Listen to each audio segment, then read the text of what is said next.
Well, how fun to be on the conference room floor of the National Religious Broadcasters Convention. I get to meet so many wonderful people that God's put passions on their hearts. And so we have Neil and Mary Catherine Mammen.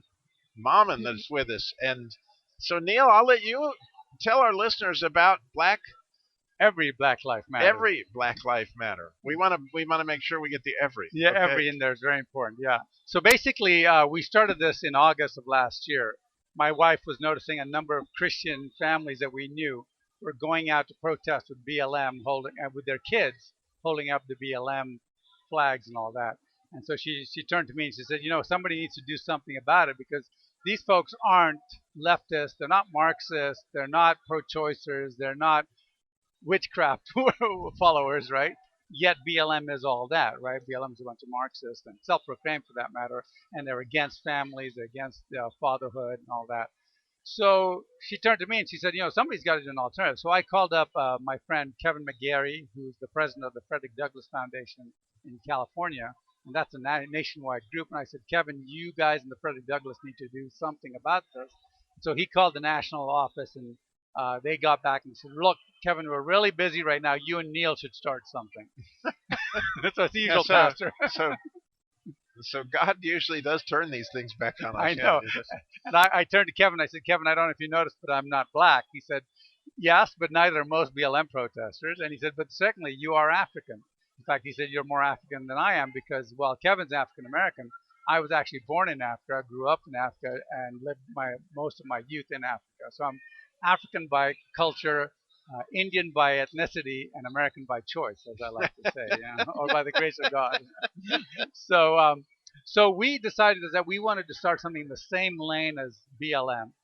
Very similar names, very similar concepts, so people would easily identify where we were, what lane we were playing in. But the difference was we are pro-life. So we have a number of principles. So one is true justice or real justice from womb to tomb, educational choice, fatherhood, criminal justice reform, which we need, non-violence, right? So and active, so we've got a whole bunch of premises that are diametrically opposed to BLM. And so the way we engage with people is we talked about, and the idea is let's bring those BLMers who are not hardcore Marxists, who are not into it, so they're not Antifa, they're not out there burning down buildings, because everything that BLM stands for is actually the cause of the problems of black flight. Now, we agree that every life matters, but the question is, why are we focused on black lives? Well, here's because the black lives have been targeted specifically by two specific groups. And we can go back to the 1900s, back in 1930, at the height of Jim Crow laws, blacks had a literacy rate of 70%, and they had high employment, and they were doing well financially, even though they were surrounded by racists in their own community, and their fatherlessness was only 18%. You fast forward to the 70s with LBJ and a certain party that they belong to. They target the black family and they say, we're going to make sure they vote for us for the next 200 years, and uses the N-word in that. And he says, we're going to give them handouts. So the first thing they do is they go after them. And any poor demographic you go after, but mainly blacks. And they say, we're going to give you more money if there's no father in the home. So welfare laws are designed even today that if there's no father in the home, you get more money. So as a result, you get 73% fatherlessness in the African American community. And as a result of that, I compare that to the 18%. As a result of that, you end up with gangs, as young boys are looking for fatherhood figures. They're looking for belonging. They're looking for relationship. So you get gangs, violence, drugs, and the young women now are sexually promiscuous because they're looking for that father figure again. They're looking for male approval. And so you get all this stuff, and you get a 18% literacy rate in the African American communities today. 18%. So what have we done? We've targeted and destroyed the African American family, right? And as a result of that, schools are rotten, right? Because you've got there are gangs and violence in the schools. Turns out that, and so when we engage with BLMers, we say, let me ask you this: do you really care about black lives? And they say, yes. Well, I know that police brutality is bad, but did you know that 73% of African Americans are born in fatherless homes? And this is an easy problem to fix. We just need to change the welfare laws.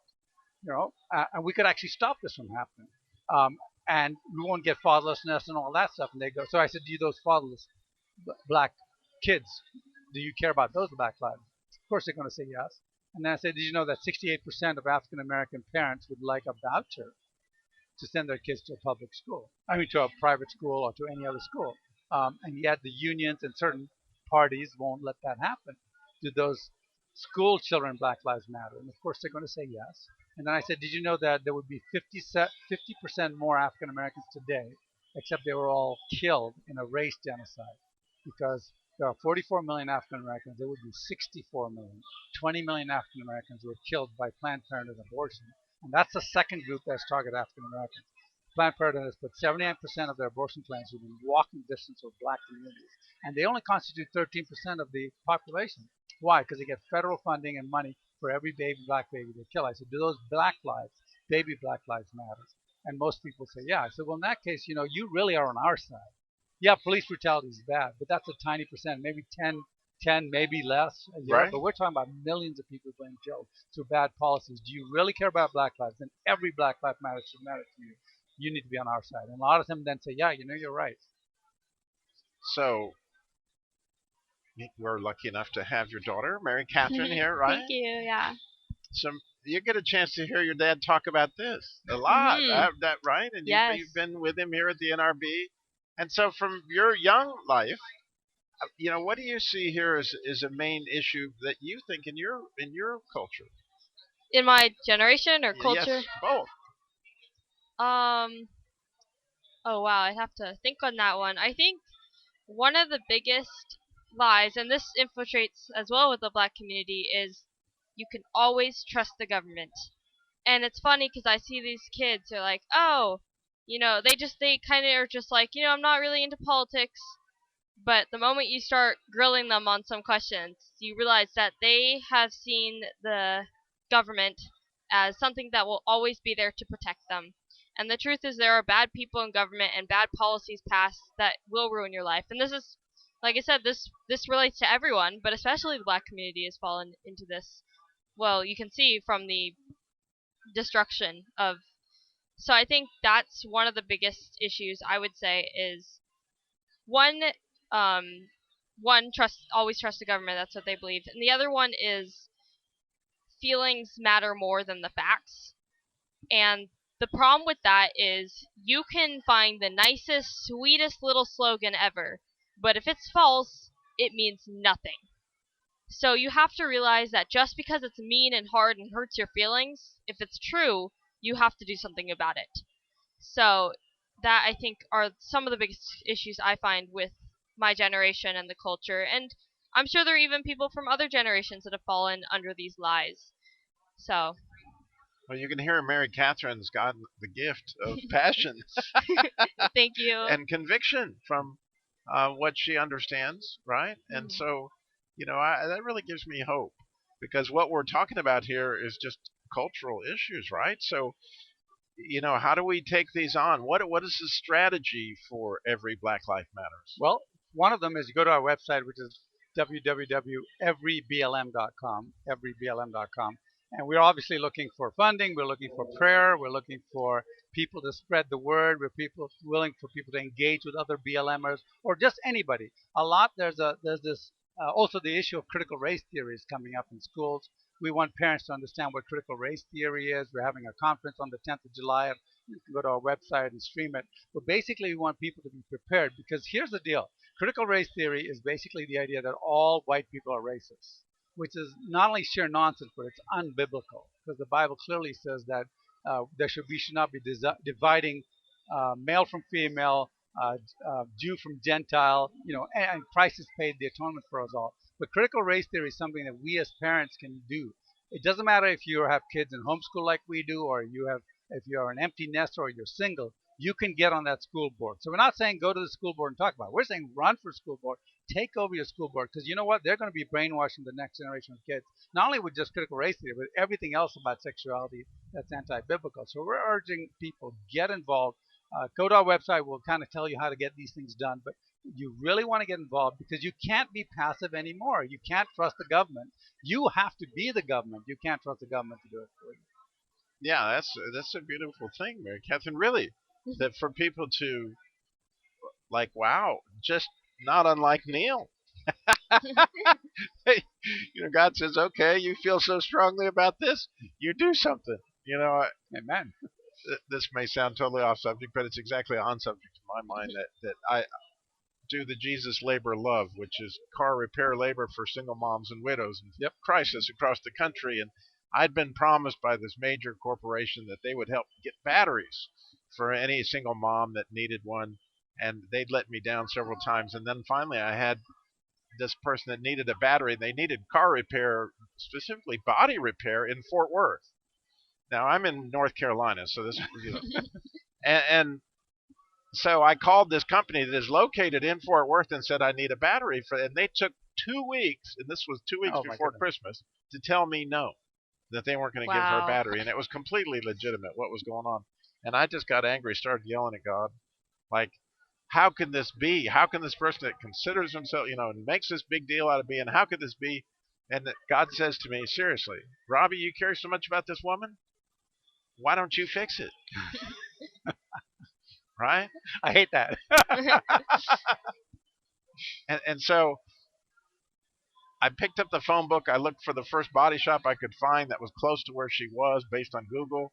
And I called them, and I got this woman on the phone. And I said, listen, I'm with a ministry called Jesus Labor Love. Can I talk to the, whoever do the car repair? I heard her yell back, Bill, there's some weirdo on the phone.